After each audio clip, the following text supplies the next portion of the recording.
Hi everyone, welcome back. The pumpkins are back. I also have a new pop in the background. And if you can't see him, it's Eddie from Stranger Things. So today's case, oh my god, wow. I think we all need to take a deep breath because we're all going to get so angry in today's video. This has to be one of the worst cases of child neglect I've ever come across. Like, oh my god. Details now on that house of squalor in Blackstone, Massachusetts. It's been several weeks since police found the remains of 3 infants. Many unanswered questions as the horrific child neglect case in Blackstone unfolds. New focus on who knew what. They found out back in August that the 3-year-old and 6-month-old children living upstairs were his. I was crushed that she would do that. Today's case was one of those cases that when I was researching it, I had to keep taking breaks because it was just too much and I just kept getting so angry and so worked up that I had to just keep walking away and gather myself. So today's video, it's going to be a lot. And the mother that is at the center of this case gave birth to multiple babies in secret. And she raised these babies in a locked room hidden from the world. And they were kept in the most disgusting, inhumane, filthy conditions that you have ever come across. It is truly unbelievable some of the things that happen in today's case. And the mother was Erica Murray. She definitely has to be up there with one of the people I most dislike that we have covered on this channel. Because what Erica did to her own children and to animals, yes, animals as well, makes my blood boil. But I think what adds to my anger when it comes to today's case is the complete injustice of it all, and that will all make sense at the end of the video. So that is what we are going to be unfortunately talking about today, so let's jump in. So I just want to give a huge thank you to today's sponsor, and that is Magellan TV. So you guys know how much I love Magellan TV. It is a documentary streaming service that literally has one of the largest collections of true crime documentaries out there. And one series that I have recently been binging on Magellan TV is Deadly Dates. Deadly Dates explores the murky and sometimes dangerous world of online dating. Now, online dating, it's very common nowadays. 91 million people worldwide search for love online, but sometimes these online dates can end in very real and horrific tragedies. And this series asks the big question of how well do you know the people you're dating online? And each episode in the series covers an individual case, ranging from dating app horror stories, a 27-year-old luring a 15-year-old, a mom that went on a date that never returned, catfishing. Basically, the series covers every single dating horror story you can imagine. And I love a good series like this because it's just so easy to watch. You can put it on, you can binge the whole thing. I was hooked from the first episode. And there's even a case on Carly Ryan in the series, which some of you may have heard of that case. I have actually been thinking about covering that case recently. It is an absolutely tragic story of a teenager from Australia who gets taken advantage of by an older man who catfished her online. And the case ends in truly terrible circumstances. It's absolutely awful. So go over to Magellan TV and check out that series. It has 8 episodes and I can guarantee you will be hooked from episode 1. But Magellan TV have documentaries on every single genre. It's not just true crime, but true crime is definitely my favorite genre on Magellan TV. But they have everything under the sun, so you will definitely be able to find something that you like. But best of all, Magellan TV are offering every single one of you a full 1 month free trial. And if you guys wanted to take advantage of that absolutely incredible offer, you can go to the link in my description box, which is try.magellantv.com/Danielle Kirsty. So go click on that link, start your free 1 month trial because why not? It is free. And then you can start watching Deadly Dates right now. And using that link in my description box really does help out this channel because it tells Magellan TV that you came from this video. Thank you again to Magellan TV for sponsoring today's video, but thank you to every single one of you guys watching right now because truly without all of you guys, I wouldn't get opportunities like this. And now let's jump into today's case. Erica Murray was born in 1983. I couldn't find an exact birth date for her, but from my research, I figured out that she was born in either June or early July, which makes her either a Gemini or a cancer. And growing up, Erica had a very normal, happy childhood. She was described as a happy-go-lucky child. She lived in Northbridge, Massachusetts, with her mom Sharon, her dad Kevin, and then her 2 brothers. Erica really got on with her brothers. They had a really close bond. They would always play together. She loved playing hide and seek with her brothers and baseball. They would always be out in the garden playing in their outdoor pool. Her dad was a mechanic and he was just like a real handyman. He was always doing like DIY projects around the house. And her mom stayed at home most of the time and she worked on like a lot of arts and crafts, and I think she sold that as well. The family went on a lot of vacations every single year. They also had a lot to do with their neighborhood. There would always be like street parties or barbecues, and the family have just been described as very middle class. Erica did well in school. She had a real good group of friends. And Erica, she had her passions and her hobbies as a teenager, one of them being her nails and makeup and hair, and she took pride in her appearance. She loved getting herself all dolled up. She absolutely loved clothes and fashion. She was very artistic. And from my research, it was a very happy, normal childhood. She was really close with her family. The only thing that really came up in her childhood is that Erica started to display strong signs of fear of abandonment. She was just a child growing up that was always worried that people would abandon her, that her friends would ditch her and leave her, her family would turn their back on her. And I don't know why she felt like that. I mean, obviously that has to stem from somewhere, but I couldn't find where it possibly stemmed from. But this is actually a pretty big deal for this case. This would actually come up very significantly later on. So later in Erica's teenage years, when she was 16, Erica got her first job and she went to work at her local McDonald's. And within no time at all, she started to receive a lot of attention from an older male colleague, a man named Raymond Rivera III. And like I said, Raymond was an older male colleague. So Erica was just 16 years old and Raymond was 23, which I'm sorry, what do you want with a 16-year-old when you are 23? And he was just really creepy. He would not leave her alone. And she is a child and he is a grown-ass man. It is just wrong on so many levels. And it is an abuse of power. And side note, I couldn't help but remember that recently in the UK, there was actually a story that broke about the toxic culture in McDonald's. And I can't remember how long ago it was that the story broke. I think it was only a couple of months ago now. But I remember it was all over the news where teenage workers were being groped and sexually harassed by older colleagues. And this was happening on a regular basis. And when I was doing my research for this case and that came up, I was like, oh my God, is this just a thing in McDonald's? Or is it like this in a lot of fast food stores? I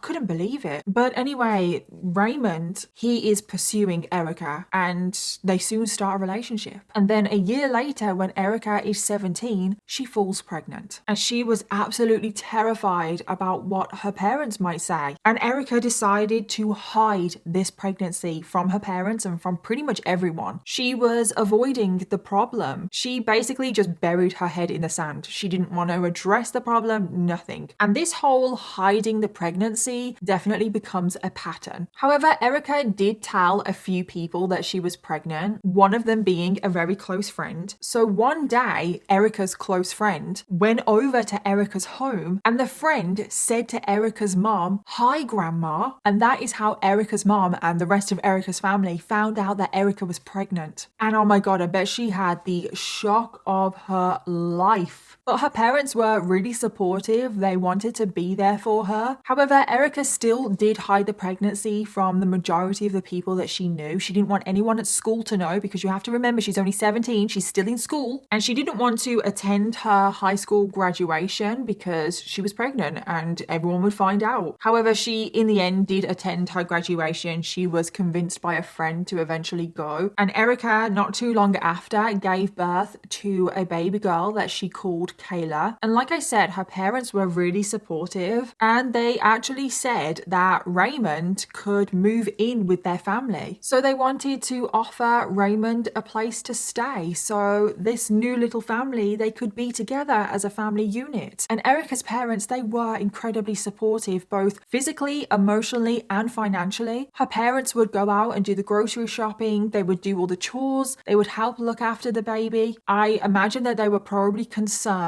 about the age difference between Raymond and Erica, but they kind of just put that to the side because they knew that they had to raise this baby. And things went on like this for 2 years. Raymond, Erica, and baby Kayla are living with Erica's parents, and everything is great. And Erica's parents, they didn't mind at all that Erica, Raymond, and Kayla were living under their roof. They only had one condition, and that is that Erica didn't have any more children because she couldn't afford it. She was still so young. There was plenty of time to have more children if she wanted to. But did Erica and Raymond stick to this? No. Because when Erica is 20 years old, she falls pregnant again. And this is where things really start to go downhill. Erica gave birth to a baby boy who she called Nicholas. And I'm not quite sure what happened, but Erica, Raymond, Kayla, and now Nicholas, they move into their own home. So I'm not sure if Erica's parents kicked them out or not. I don't know. They moved into Raymond's sister's home, but Raymond's sister wasn't there. So it was just kind of like a vacant home. I think it might have been Raymond's family home that he grew up in. So I don't really know what the situation is with this house. All I know is that they now move into this 3-bed home, and it is located in the town of Blackstone, which is in Massachusetts, and it's actually just on the border of Rhode Island. Like literally, you only have to walk like maybe a minute down the road and you're in Rhode Island. Now, coming from the UK, I just find that so crazy that you're just in a different state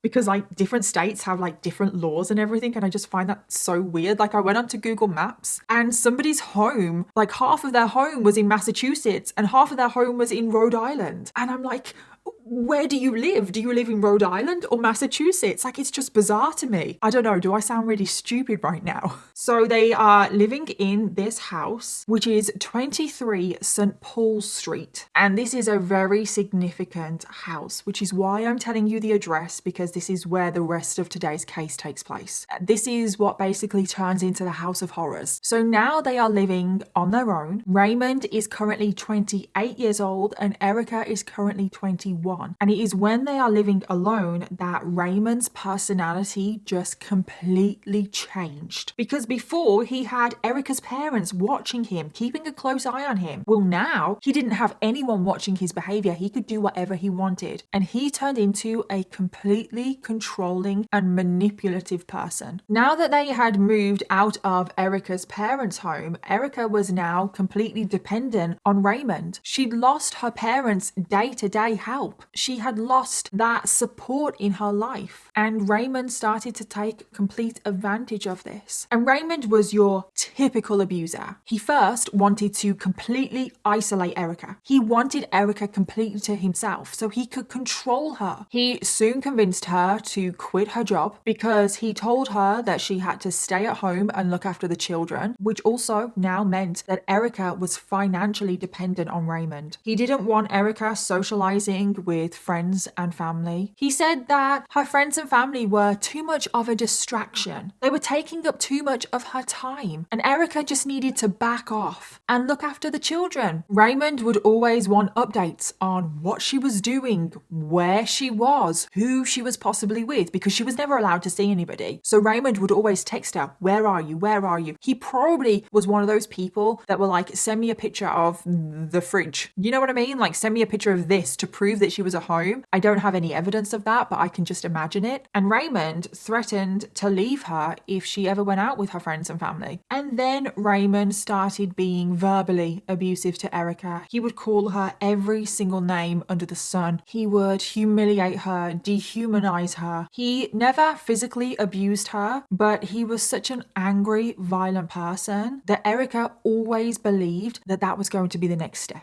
She constantly lived in fear that he was going to be physical with her. And verbal abuse, psychological and emotional abuse is just as bad. And that is what he's doing to Erica. Raymond then also cut off Erica's access to their joint bank account. So Raymond has control over Erica for everything. Every area of her life Raymond has control over. Till eventually Erica just kind of gave in. She stopped leaving the house. She also stopped taking care of her appearance. She would rarely have a shower. She only wore baggy clothes. So Erica went from this teenager that loved doing her hair, makeup, nails. She loved fashion and buying like all the latest trendy clothes, to now she doesn't want to do any of that. And her mental health took a nosedive. And you might be wondering, well, why is Erica sticking around? Especially because she has very supportive parents that would probably take her in a heartbeat. But it's not that easy. It's not that easy to leave an abusive relationship. On top of the fact that Erica also has a fear of abandonment. Erica didn't want Raymond to leave her, and Raymond would constantly threaten Erica with that. If she didn't do exactly as she was told, Raymond would threaten, well, I'm going to leave you then, knowing full well that those were almost the magic words to make Erica do whatever he wanted. But Erica, that is how she felt. She wanted to do everything in her power to please him. And don't get me wrong, that is not me trying to make you feel sorry for Erica at all, because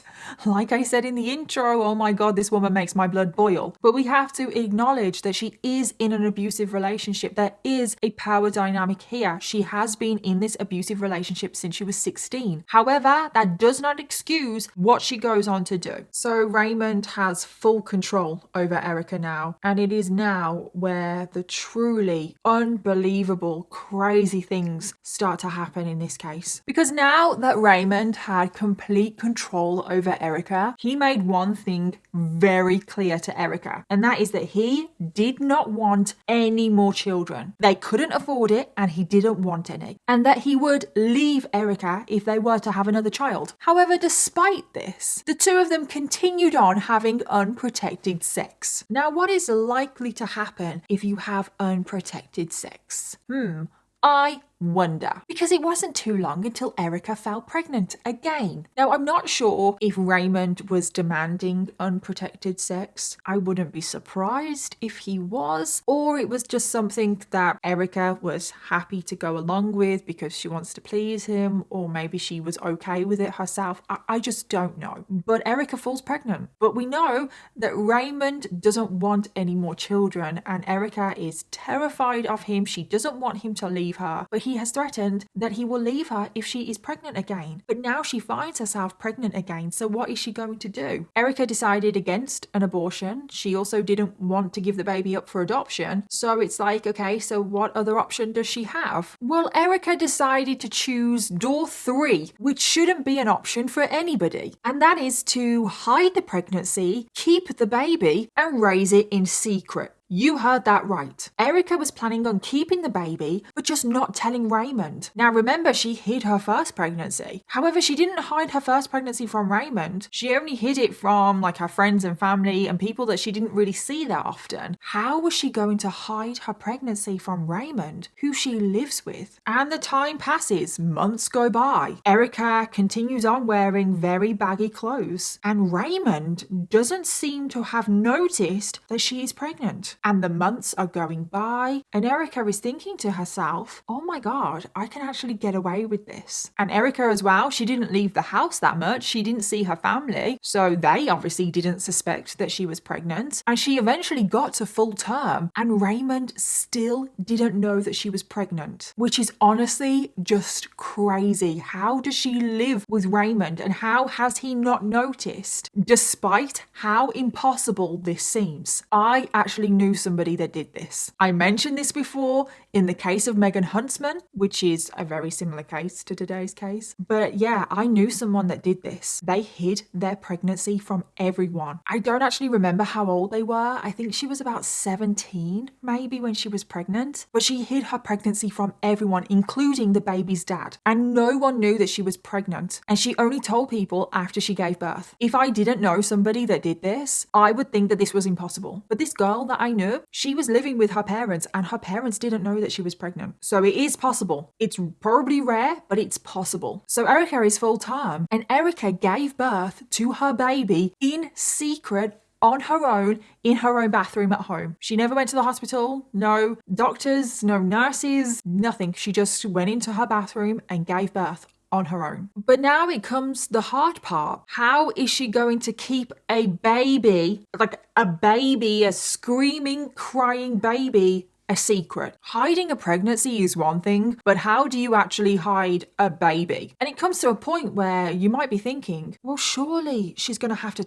tell someone now. But no, Erica still decides to keep this baby a secret. She placed the baby in an upstairs room that no one ever went in. I think it was like a storage room, so no one really used it. She placed the baby in this room and no one seemed to notice. The days went by, the weeks went by, and Raymond didn't notice that there was a baby in his home. And also you have to remember that Erica and Raymond, they have 2 other children, and the other children, Kayla and Nicholas, they didn't notice that there was a baby in the home either, which is just insane. How did she do this? Like I said, babies, they cry, they scream, they make noise. How did no one hear this baby? And apparently over time, the 2 younger children and Raymond started to notice the noise of a baby in their home. But when they questioned Erica about it, Erica just brushed them off and said that she was babysitting for a friend. And I can understand how her 2 other children bought this lie because they're children. But how did Raymond buy this lie? He is an adult. How is he so oblivious and naive to what is going on in his house? And I just want to point out that I don't know if I believe that Raymond didn't know, because let's be realistic, he has complete control over everything that Erica does, says, wears, everything. How does he not know that there is a baby in his home? So I don't know if I believe that Raymond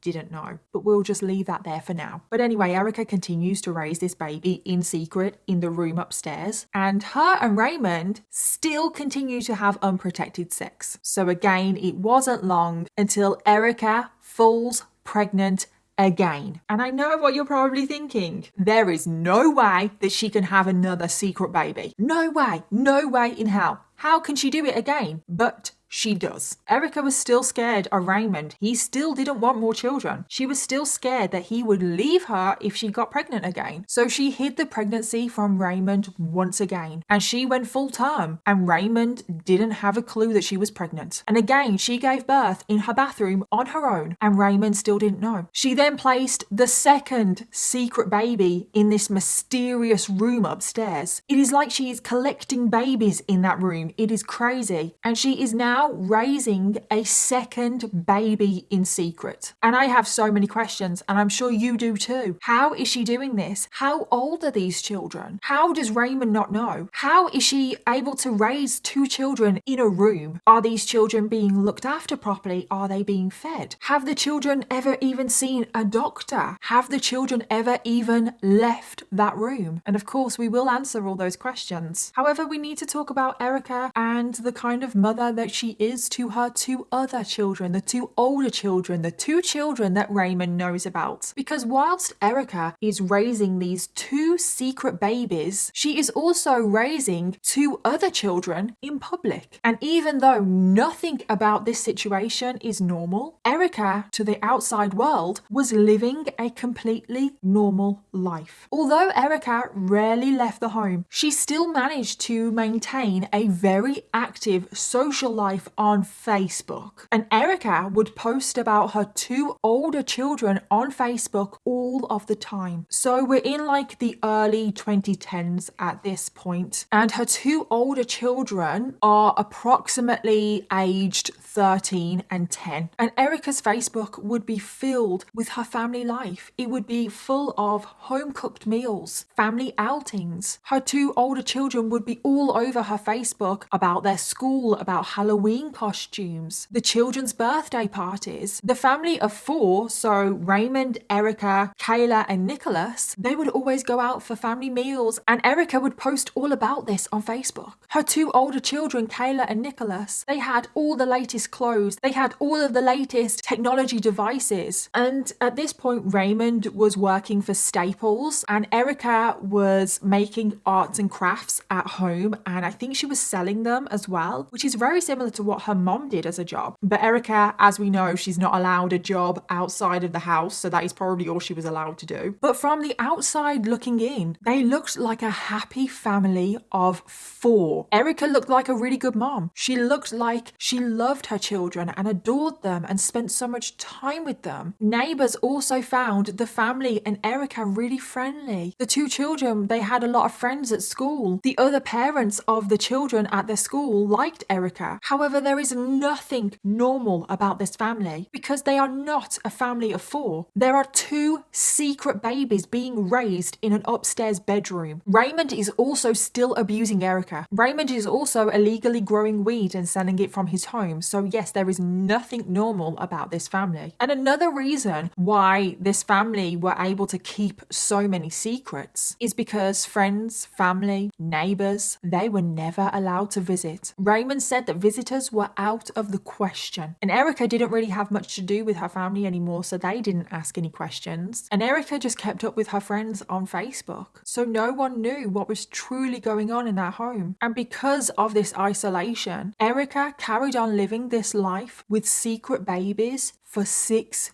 years. You heard that right. 6 years. No one found out. The authorities didn't know. Raymond apparently also didn't know. However, that was all about to change because we now get to the shocking and horrific discovery at the center of today's case. So we now get to the 27th of August 2014. And on this day, Erica was going to be out of the house all day, which was obviously rare because she never left the house. But on this particular day, she was going out with her 13-year-old daughter Kayla, and they were going to be out all day. And Raymond was going to be at work all day. So she needed someone to look after her 10-year-old son Nicholas for the day. Erica goes over to one of her neighbors, a woman called Betsy Brown, and asked her if she could look after her son Nicholas for the day. Now Betsy had a 13-year-old son herself, and we don't know his real name. He goes by Pete, which is a pseudonym. So Betsy's 13-year-old son Pete and Nicholas, they were actually friends. They would play with each other all the time, hang out. So because of this, Betsy was like, yeah, sure, I'll look after Nicholas, like it's fine. However, something that Betsy started to notice over the years as her son and Nicholas were friends, something that she noticed that was weird is that her son was never allowed over to Nicholas's house. Like Nicholas was always over at her house, but her son was never allowed over at his house. But up until this day, she hadn't really questioned it too much. So anyway, Betsy agrees to look after Nicholas, and Erica and Kayla go off for the day. So Nicholas and Pete, they're outside, they're skateboarding, playing football, and Betsy decides to leave the 2 boys on their own for just a little while because she just needs to pop to the store. And this is where everything starts to get revealed. Because when Betsy was at the store, she receives a phone call from her son, and when she answers, her son Pete is absolutely frantic. He sounds really panicked, and he is just repeatedly shouting down the phone, "We can't get the babies to stop crying. We can't get the babies to stop crying. How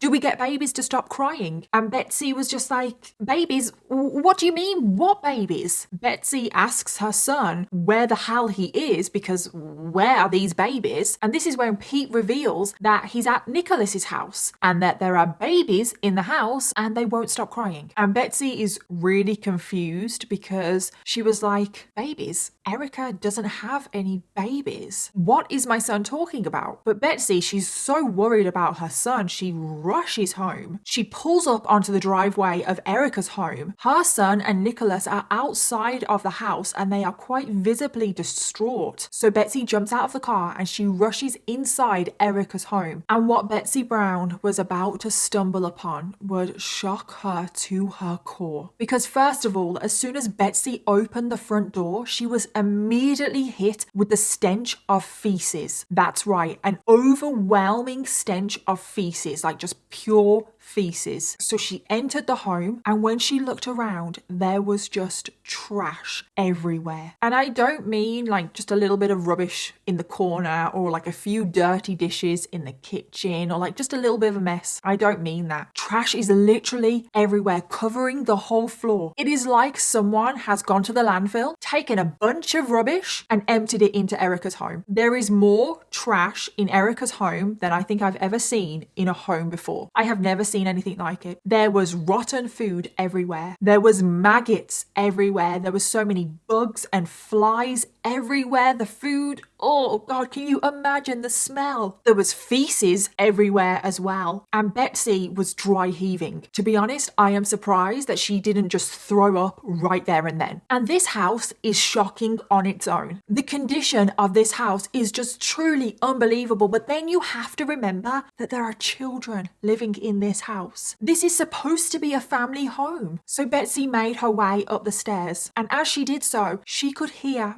babies crying, which is exactly what her son had told her. And Betsy could hear babies crying from 2 separate rooms upstairs. So Betsy made her way to the first room. And when she opened that door, what she saw hit her like a ton of bricks. Because in this room, Betsy found a 5-month-old girl screaming at the top of her lungs. And she was just lying abandoned on a mattress. And this mattress was completely covered in urine and feces. The mattress was so filthy. I have never seen a mattress like it in my life. The mattress was so thick with excrement that it had actually collapsed and dipped in the middle from the weight. And this 5-month-old baby was just lying in the middle of this mattress. But it gets worse, because Betsy then made her way to the second room where she could hear a baby crying. And in this second room, she also found an abandoned child. The child in the second room was a 3-year-old girl. She was also abandoned on a mattress, which again was covered in urine and feces. The 3-year-old was covered in her own feces, and she was so filthy that the poor girl looked like she was, quote,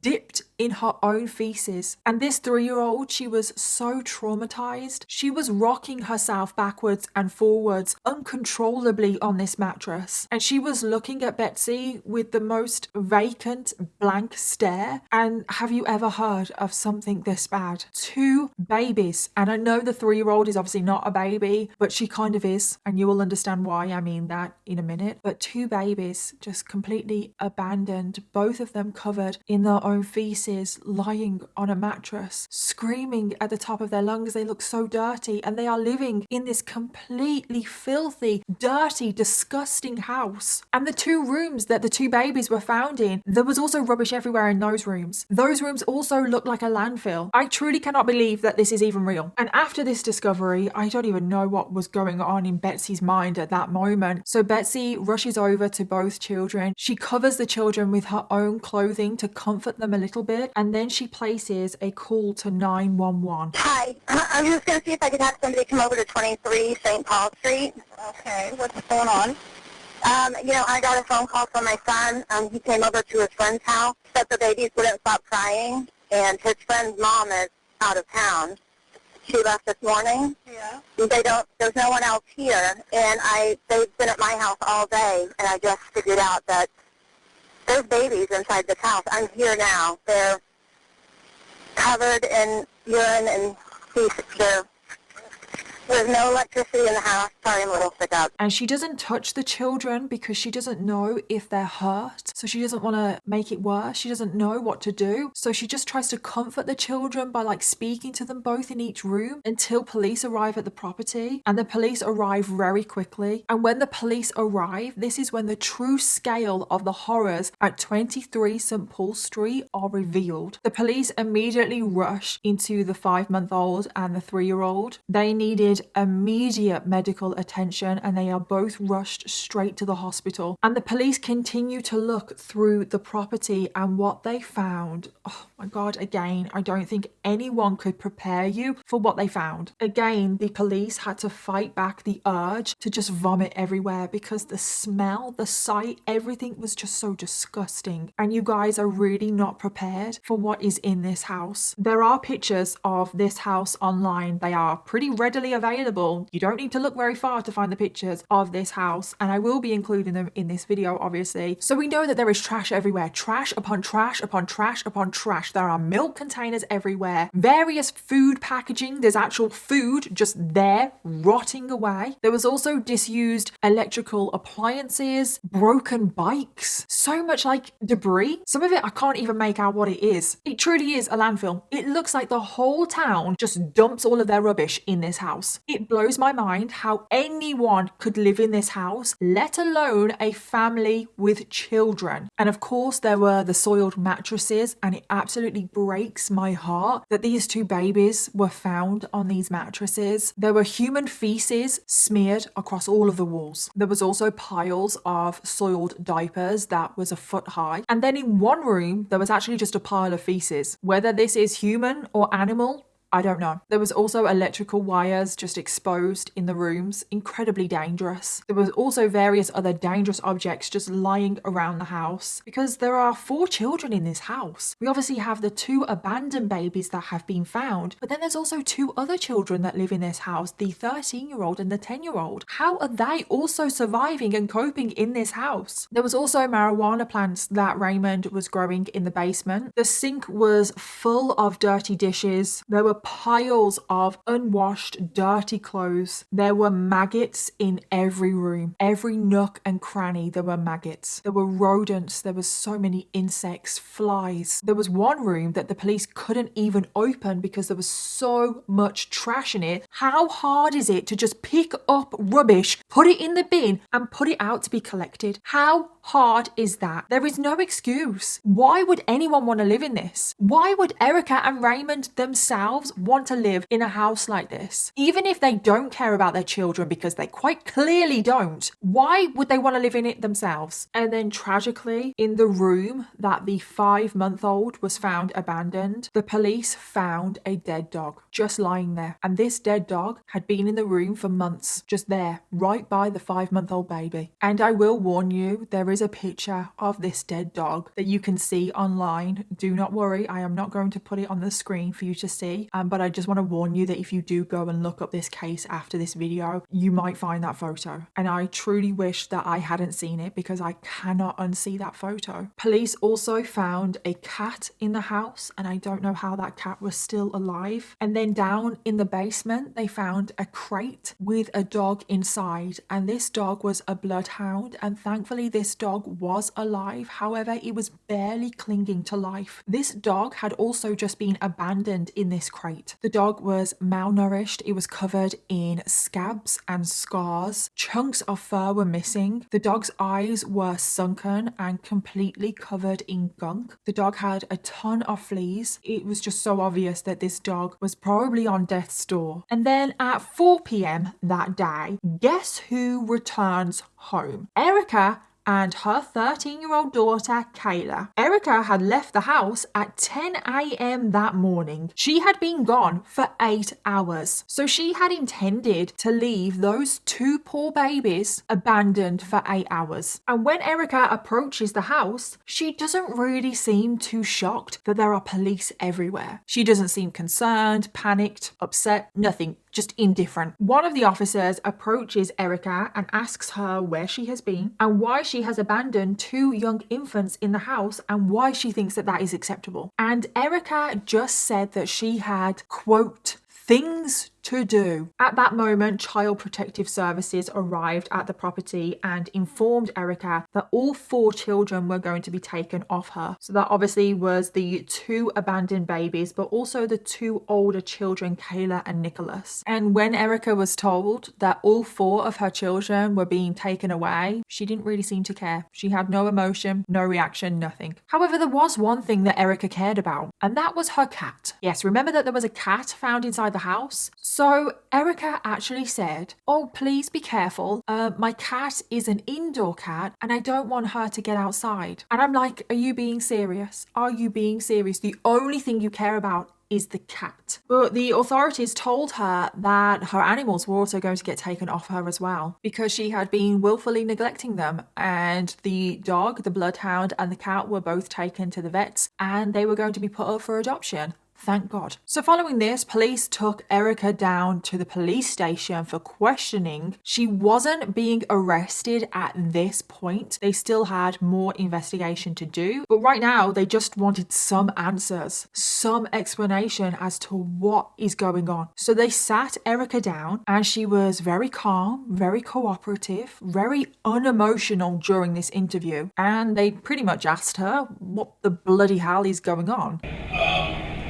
Without any medication. He's laying on the floor, in the bathtub, or Yeah. On the floor, on the floor. Erica started by confirming that the 2 infants that were found in the home were her children. She also confirmed that Raymond was the father of those 2 infants and also the 2 older children. Erica also told the police that Raymond didn't know that the 2 infants were his. And Raymond also didn't know that the 2 infants were living in the home. So Erica basically told the police about everything, about the fact that Raymond didn't want any more children, but she had fallen pregnant and she had kept these pregnancies a secret, given birth on her own, and then raised and kept these babies secret in those rooms upstairs, and Raymond didn't know anything. And the police were so shocked. They were like, what do you mean you have raised these babies in secret? And this is when Erica also confirmed that the 5-month-old and the 3-year-old had never left the house. They had never seen the outside. They had never even left those rooms upstairs. Correction, they had been confined to those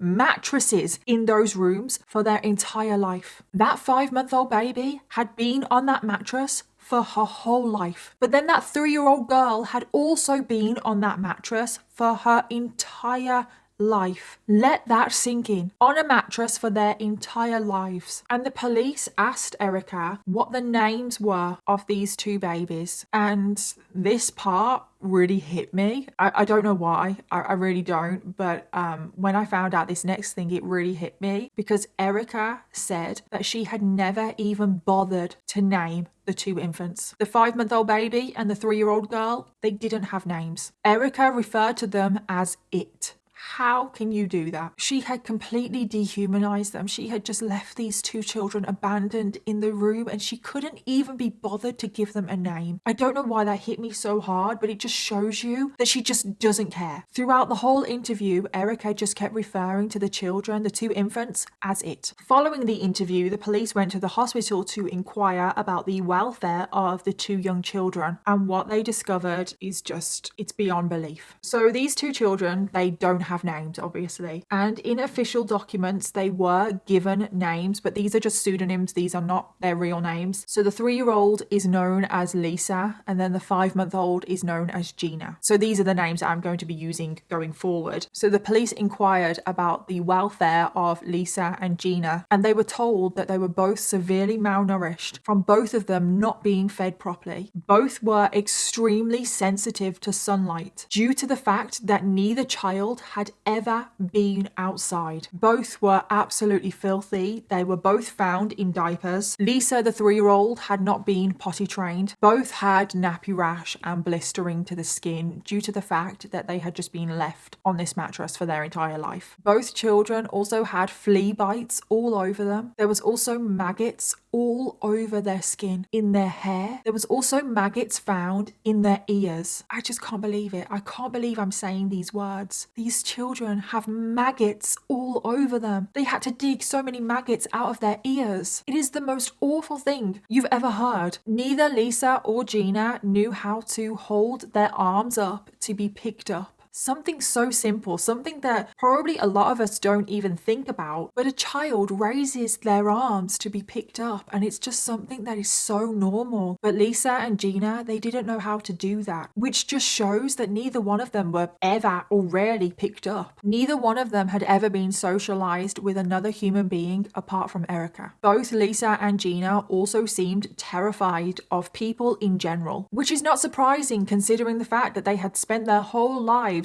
on their own, isolated, completely just abandoned. The 3-year-old is obviously a little bit more aware than the 5-month-old, and she actually seemed extremely terrified of people. She would actually curl up into a ball when an adult would approach her. Now that tells you a lot, doesn't it? Gina, the 5-month-old, the back of her head was completely flat due to the fact that she had spent her whole life on her back. Gina, the 5-month-old, also didn't make any sounds, like nothing, no sounds coming out of her. Babies from day one, they make little noises. Well, Gina was making no noise. Her muscle tone was severely underdeveloped. She didn't move on the examination table. Can you imagine a baby not moving? She had quite clearly experienced extreme neglect. And then when it came to Lisa, the 3-year-old, her condition was even worse because she had been suffering through this for 3 years. I mean, it is bad enough that the 5-month-old had been suffering for 5 months, but a 3-year-old. It is truly a miracle that Lisa was even alive. Lisa couldn't walk. She was 3 years old and she couldn't walk. She couldn't even crawl because she had just been on this mattress her whole life. The back of Lisa's head was also completely flat from spending her whole life on her back. Her muscle tone was so underdeveloped that it has been described as, quote,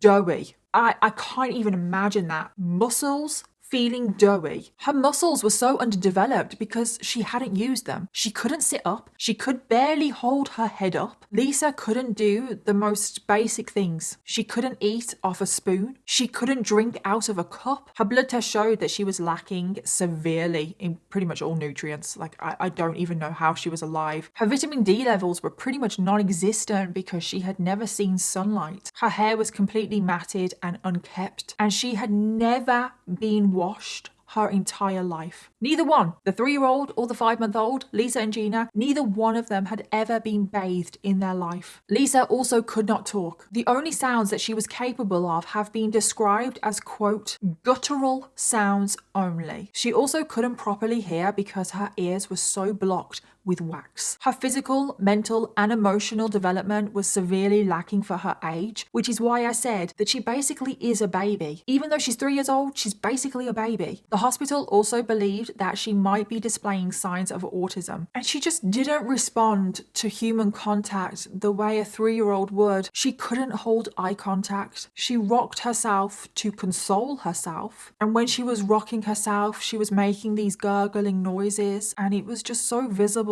to doctors that Lisa was terrified the whole time. And I can't believe that these children were found in this condition. It truly is some of the worst child abuse and child neglect I have ever come across. So following their stay at hospital, it was determined that despite the awful conditions that both Lisa and Gina were in, neither one of them had any life-threatening conditions, which is truly just a miracle. And they were placed in foster care, and their rehabilitation into normal life now began. Meanwhile, the police are carrying out their investigation, and this is when they spoke to the rest of Erica's family. So they first spoke to the 2 older children, Kayla and Nicholas, who were currently 13 and 10 years old. And whilst both of them hadn't gone through the severe neglect and confinement of their 2 younger siblings, we have to remember that the 2 older children are also victims in today's case. They still were raised in that home in those conditions that were absolutely disgusting and dangerous. And when the police spoke to Kayla and Nicholas about the babies that they had found, they both said that they could sometimes hear the babies screaming at night, and that they could sometimes hear the 3-year-old Lisa banging on the walls, but neither one of them had ever seen the babies in person. Kayla and Nicholas just kept repeating that their mom was babysitting those babies, and that the babies belonged to a woman called Michelle. And the police did a little bit more digging, and it turns out that Erica had made up a fake identity of a woman called Michelle, and these 2 babies belonged to this Michelle, and that was Erica's backstory as to why these 2 babies were in the house. And Erica had even gone as far as making a fake Facebook profile for this woman called Michelle Ridgway, and Erica was friends on Facebook with this Michelle Ridgway, and the profile picture of Michelle was just Erica in a wig and glasses. And I truly cannot believe that this whole story of Erica is just babysitting these 2 babies for this random woman. I can't believe that everyone bought this. I mean, I can understand why the children bought this story, but apparently Raymond also bought this story, because now the police needed to speak to Raymond, and he again reiterated the story of, well, these babies belong to this woman called Michelle. Like, they're not ours. Like, I don't know what's going on here. And it just baffles me how this grown-ass adult doesn't know what is going on in their own home. But Raymond, as we know, is a controlling, abusive manipulator. And you're trying to tell me that he didn't know that there was 2 babies in his home? Are you really trying to convince me of that? Because you can't. Raymond knew about those babies. I don't care. You can't convince me of anything else. house. It's like Lisa, the 3-year-old, had been living in that house for 3 years. I'm sorry, he knew. And when police asked Raymond if he was the father of these children, he flat out denied it, even though a DNA test proved that he was the father of the 2 children. And he really was just trying to convince the police of this whole Erica is just babysitting. I don't know anything about these kids, blah, blah, blah, blah, blah. And Raymond also said that the majority of his time he spent in the basement, which is why he didn't really go upstairs. Like, he didn't really know what was going on. No, he was just downstairs, abusing a dog in a crate, leaving it abandoned. Yeah, that is what he was doing. And when he has been questioned later on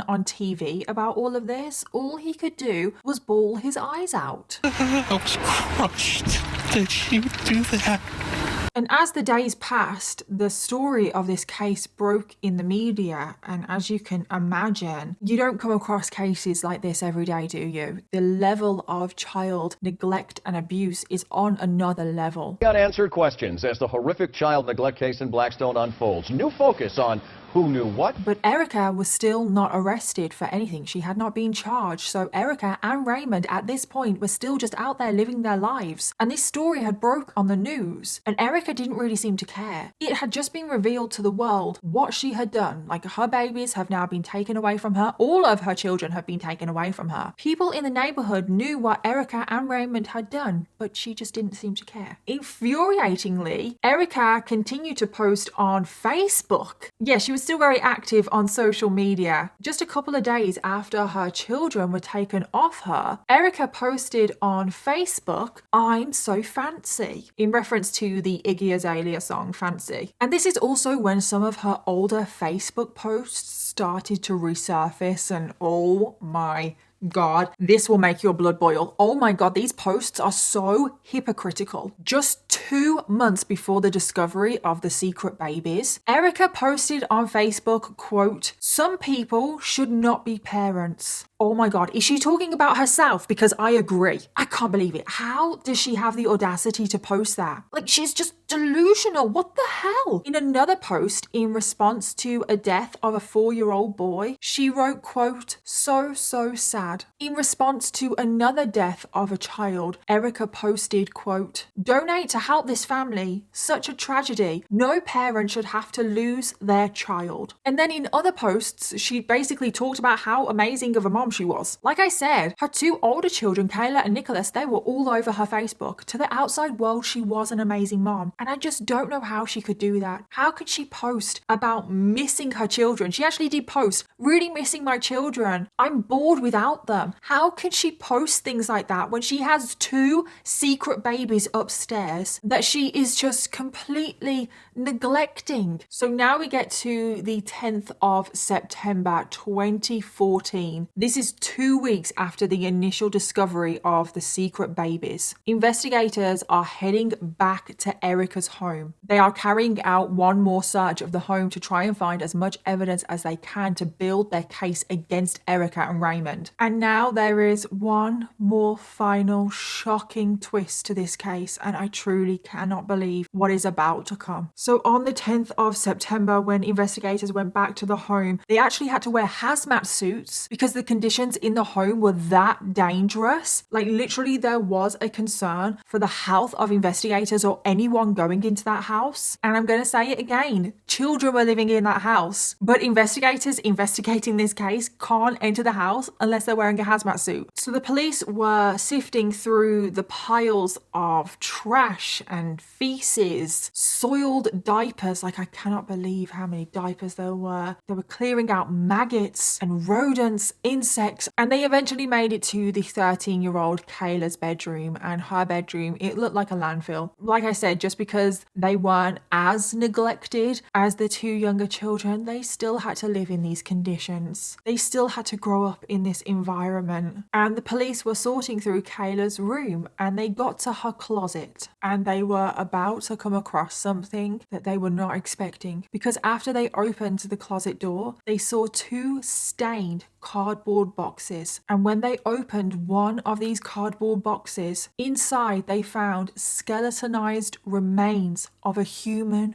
baby. I can't believe it. They found a skeleton of a baby, and this baby had a full head of hair. The baby was also wearing a onesie and a diaper, but it was completely skeletonized. So then the police opened the second cardboard box, and sadly, as you might have already guessed, in the second box were also the remains of a human baby, also dressed in a onesie, also had a diaper on, but was just a skeleton. Also in the closet, they found a skeleton of a dead dog. Yep, another dead dog. And then investigators made their way into the 10-year-old Nicholas's bedroom. Again, his bedroom, it also looked like a landfill. There was just rubbish everywhere. And they also went into Nicholas's closet, and inside was a backpack. And inside this backpack were the remains of a third human baby. However, this baby was different. It had its umbilical cord and placenta still attached, and it appeared in all likelihood that this baby was a stillborn. And investigators actually described this baby as looking like a jellyfish. Erica had given birth to 3 more babies in that home by herself in the bathroom. She had hidden those pregnancies as well. So in total, Erica had 7 children, and she had hidden 5 of those pregnancies. The first of these children was determined to be a stillborn, and Erica had placed this baby in the backpack and shoved the backpack in the closet and didn't think about that baby again. However, the other 2 babies were born alive. And after running tests, even though it was pretty much impossible to determine how old these babies were due to the decayed state of the bodies, it is believed that the other 2 babies lived from anywhere between 1 week and 1 month before they died. However, because of the terrible conditions that they were kept in, both had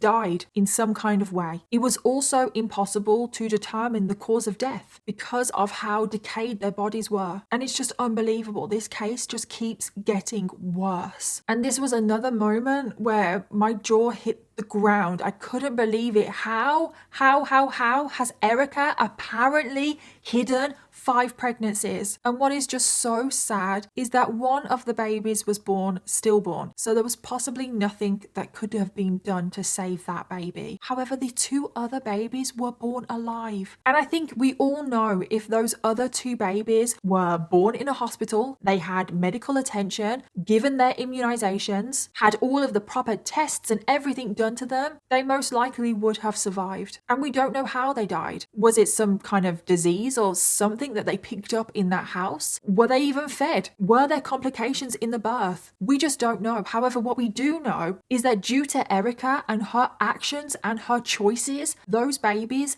did not survive. And following this horrific discovery, both Erica and Raymond were finally arrested. Erica was charged with 2 counts of second-degree murder for the 2 babies that were found to be born alive. She was also charged with 1 count of concealing a fetal death. She was also charged with 2 counts of assault, causing substantial injury to a child, 2 counts of reckless endangerment, and 2 counts of animal cruelty. When it came to Raymond, he was charged with 2 counts of assault and battery on a child, 2 counts of reckless endangerment of a child, 2 counts of animal cruelty, and 1 count of cultivating marijuana. So Raymond was not charged with second-degree murder. Nothing to do with the deaths of the children. Raymond was not charged with anything, which I think is ridiculous because I'm sorry, no one in their right mind believes that Raymond didn't know about these children. I'm sorry, no. Following this, both Erica and Raymond were held in jail awaiting trial, and unbelievably, it took 5 years for the trial to go ahead. So eventually, in June of 2019, the trial started. At Erica's trial, her defense tried to put forward a few mitigating factors. One being Erica's mental health, saying that she had been abused, manipulated, and controlled by Raymond for years, that she was incredibly vulnerable, which is all true, but that's not an excuse. They also tried to blame her decision-making on her very low IQ. They said that her decision-making, her ability to think through situations, and just the way that she processed information was incredibly compromised. She also had a limited way of functioning in the world. But again, that just doesn't make sense because even though she neglected her 2 older children, she still looked after them way better than she did the rest of them. Erica was also suffering from major depression, and she was diagnosed with avoidant personality disorder, which basically meant that she was unable to find solutions to her problems and she just avoids everything, which is how she dealt with her pregnancies. She just avoided the fact that she was pregnant. She didn't want to acknowledge that she was pregnant, and then when she gave birth, she didn't want to acknowledge that she had children, which is why she neglected them, which is why she just put them in those rooms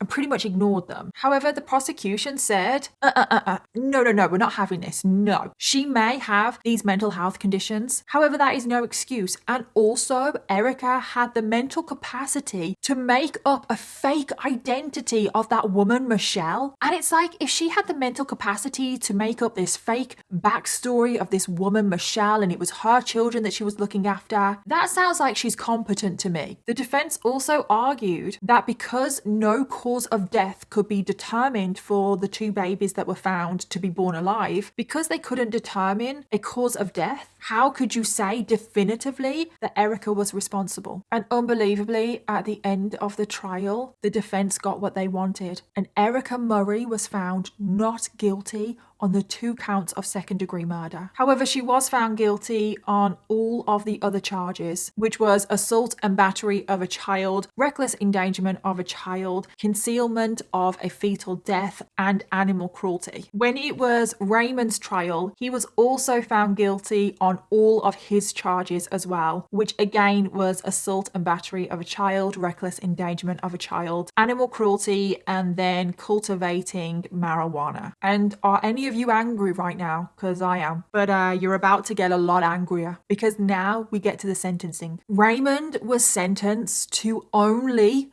4.5 years with credit for time served, and he had already served 5 years in jail, which basically meant that Raymond was released straight away. And then for Erica Murray, for her part in some of the most horrific child neglect I have ever come across, she was sentenced to 6 to 8 years in prison, again with credit served already in jail, which meant that following the trial, Erica would only need to serve between 1 and 3 years in prison, which, given that the trial was in 2019, which was 4 years ago, Erica Murray has now been released from prison. Yeah, are you all angrier now? Because I am. What the actual hell? How are these two people walking the streets? I am sorry, even though she was found not guilty of second-degree murder, she was still found guilty of child assault, battery, concealing a fetal death, animal cruelty, reckless endangerment of a child. She was still found guilty of so many offences. I am sorry. Why did she not get at least 10, 15 years, 20 years? I'm sorry, what the bloody hell? And Raymond as well, why was he not sentenced to more years? I am sorry, no one in their goddamn mind should believe that Raymond didn't know about those babies. There is a chance, a small chance, that he didn't know about all of the pregnancies, and he didn't know about the babies that were found in the cardboard boxes and the backpack. There is a chance that Raymond didn't know about those. However, he still knew about the 2 babies upstairs. He did. I'm sorry, he did. I don't buy this story that he thought that they belonged to this woman, Michelle. And regardless, if Raymond truly did believe that these 2 babies belonged to this Michelle, he was still complicit in their neglect. He still knew about them, even if he didn't know that they were his. I'm sorry. I'm so angry right now. And apparently the judge in both the Erica and the Raymond trial is notoriously known for being very lenient. Her name is Judge Walker, and her nickname is Judge Let 'em Walk Walker. And in the aftermath of this case, the home, the House of Horrors, was demolished because it was deemed to be too much of a health risk for anyone to live in that house. That is how bad the conditions were in that home. But we now need to talk about the victims of today's case, and that is the children, all of the children. So first of all, Kayla and Nicholas. Whilst they were not locked in their rooms like Lisa and Gina were, they still had to live in squalid conditions. And they probably also suffered neglect on a daily basis. But thankfully, Kayla and Nicholas were both sent to live with a grandparent in a big, beautiful house on a cul-de-sac. And the house was actually a clean house, you know, a normal house. And they were able to live a somewhat normal life. Even though I'm sure they have trauma from their upbringing, they are now in a safe and clean environment with loving parental figures. And then when it comes to Lisa and Gina, I have no words. They had the worst start in life. I truly cannot believe that both of them survived for as long as they did, especially Lisa. She was 3 years old. How did she survive 3